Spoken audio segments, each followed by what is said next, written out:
करेंगे संभल हिंसा की। संभल में जिस तरीके से हिंसा हुई आपने देखा, लेकिन इस मामले को लेकर अब एक बड़ा खुलासा हुआ है। दरअसल संभल में उपद्रवियों के निशाने पर थे विष्णु शंकर जैन, यानी कि हिंदू पक्ष के वकील। लेकिन आपको बता दें, उपद्रवियों के पूरे प्लान पर पुलिस ने पानी फेर दिया। विष्णु शंकर जैन तक ये उपद्रवी पहुंच पाते उससे पहले ही इस हिंसा को पूरी तरीके से कंट्रोल किया गया। लेकिन साजिश थी विष्णु शंकर पर हमला करने की। देखिए इस रिपोर्ट में।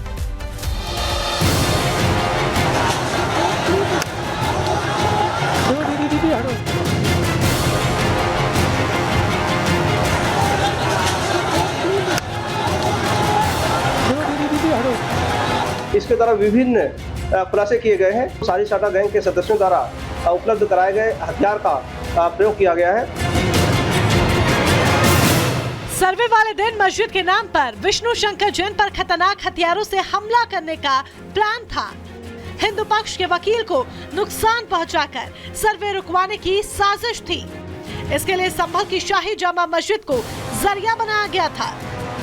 संभल की शाही जामा मस्जिद के सर्वे बस से दंगाइयों का फ्रस्ट्रेशन इतना ज्यादा था कि दुबई में बैठे दाऊद इब्राहिम के गुर्गे शारिक साठा गैंग तक से मदद ली गई थी। मकसद था हर हाल में हिंदू पक्ष की तरफ से केस लड़ने वाले वकील विष्णु शंकर जैन को नुकसान पहुंचाने का। इसके द्वारा घटना में सक्रिय सहभागिता निभाते हुए सारी साटा गैंग के सदस्यों के साथ घटना में हिंसात्मक रोल निभाया गया है एवं सारी साटा गैंग के सदस्यों द्वारा उपलब्ध कराए गए हथियार का प्रयोग किया गया है। सवाल ये कि जब शाही जामा मस्जिद पर सर्वे का आदेश खुद कोर्ट ने दिया था, तो फिर उपद्रवियों को मुस्लिम समाज के वरिष्ठ लोगों की तरफ से क्यों नहीं समझाया गया? क्या संभल को 1978 के दंगे की तर्ज पर सुलगाने की साजिश थी? अब आपको दंगाइयों का एक एक खेल बता देते हैं जो उनकी तरफ से रचा गया था। तो देखिए, सर्वे वाले दिन शारिक साठा गैंग के सदस्य मुल्ला अफरोज ने उपद्रवियों को हथियार दिए। वारिस नाम के एक शख्स ने मस्जिद के आसपास लोगों को ये कहकर बुलाया कि मस्जिद तोड़ने के लिए टीम आई है। वारिस ने कहा कि मस्जिद की हिफाजत करनी है, इसलिए बाहर से आए वकील को मारना पड़ेगा।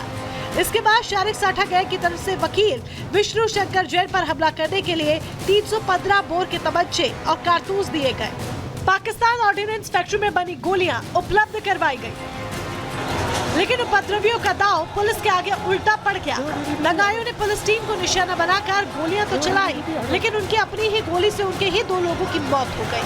पुलिस के मुताबिक पकड़े गए इसी वारिस नाम के शख्स ने भी गोलियां चलाई थी और इसकी गोली से मोहम्मद कैफ और नईम की मौत हो गई, जबकि इससे पहले पकड़े गए मुल्ला अफरोज की गोली से अयान और बिलाल की मौत हुई थी। घटना के समय यह मौके पर मौजूद था।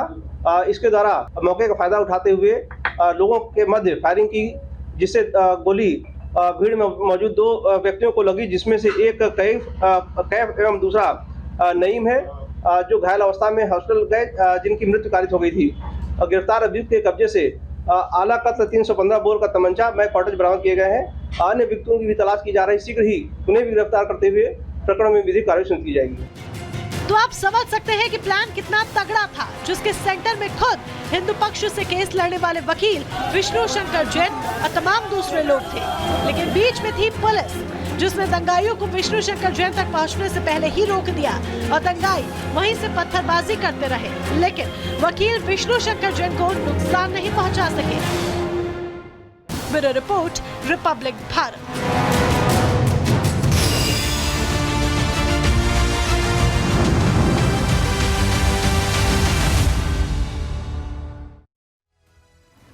और गणतंत्र दिवस के मौके पर बिट्रीट रीडिंग सेरेमनी की तस्वीरें आपको दिखा रहे हैं। बीटिंग रिट्रीट सेरेमनी की ये तस्वीरें आप देख रहे हैं। अटारी पर शूरवीरों का शौर्य देखने को मिल रहा है, जहां हर शाम 4:30 बजे करीब इस सेरेमनी का आयोजन किया जाता है। और दोनों तरफ से जब दरवाजे खुलते हैं तो एक तरफ से जवान बीएसएफ के भारत की ओर से आगे बढ़ते हैं, तो वहां से पाकिस्तानी जवान आगे बढ़ते हैं और इस सेरेमनी का आयोजन होता है।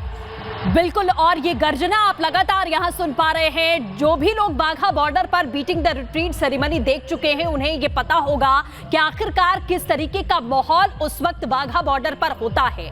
कार्यक्रम की शुरुआत हो चुकी है। आपको बता दें कि बीएसएफ के जवान किस तरीके से इस परेड को करते हैं बाघा बॉर्डर पर, और सामने पाकिस्तान की जो सीमा है वहां पर भी इसी तरीके के कार्यक्रम होते हैं। लेकिन आपको बता दें कि भारत के जवान ललकारते हैं पाकिस्तानी जवान को, और किस तरीके से जो राष्ट्रीय ध्वज है वो भी सूर्यास्त के पहले पहले उतार दिया जाता है। लेकिन ये तस्वीर देखिए, ये जोश भरने की कोशिश जो है वो बीएसएफ के जवान यहाँ भरते हुए नजर आ रहे हैं कि किस तरीके से पाकिस्तान के जो छक्के हैं वो अब छूटते हुए नजर आ रहे हैं। और आप देख सकते हैं कि यहाँ हजारों की संख्या में जो लोग हैं इस सेरेमनी को देखने के लिए यहाँ पर पहुंचते हैं। देशभक्ति के गीत लगातार गूंजते रहते हैं, लोगों का जोश हाई करते हुए बीएसएफ के जवान यहाँ पर नजर आ रहे हैं कि कैसे पाकिस्तान की सेना को आंखों में आंखें डालकर भारतीय सेना ललकारती है और ये बताती है कि आखिरकार हम आज कहां पर खड़े हैं। ये तस्वीर आप देखिए, सेरेमनी का आगाज यहां पर हो चुका है।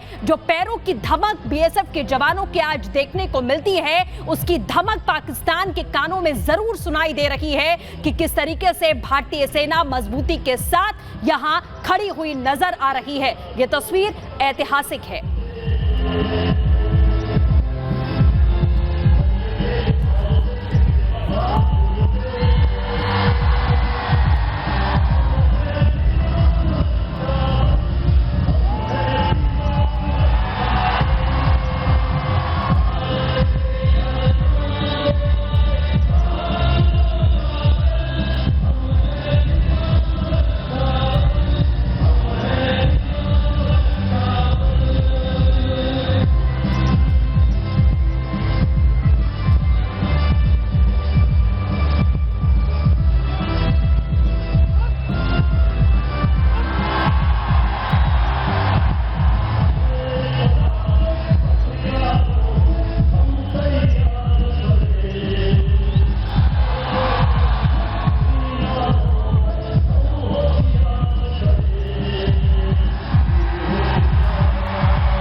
देखिए, बाघा अटारी बॉर्डर पर बीटिंग रिट्रीट सेरेमनी की ये जो आप तस्वीरें देख रहे हैं, सृष्टि हमेशा की तरह, हर साल की तरह, हर दिन की तरह बीएसएफ का ये जवान जो लोगों में जोश भरता हुआ नजर आ रहा है। और खास बात ये रहती है जब परेड इस दौरान किया जाता है, जब मार्च